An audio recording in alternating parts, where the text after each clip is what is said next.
This is Monkey Wrench. You will not see any video until we got like 1 million followers. This is a car that we getting ready to sell. This car, the shifter didn't even move when we started, so we got the shifter moving, and also this shifter cable, this piece that goes on it was broken, so we had to get this shifter to actually move.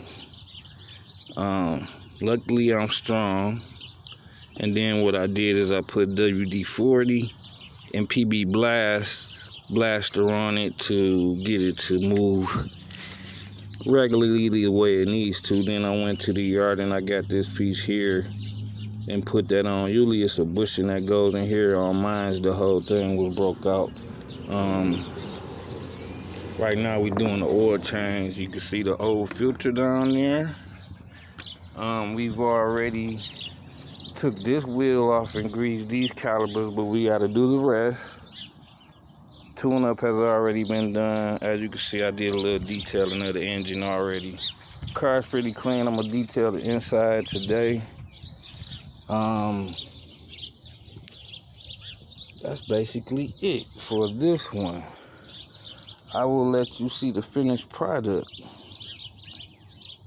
later.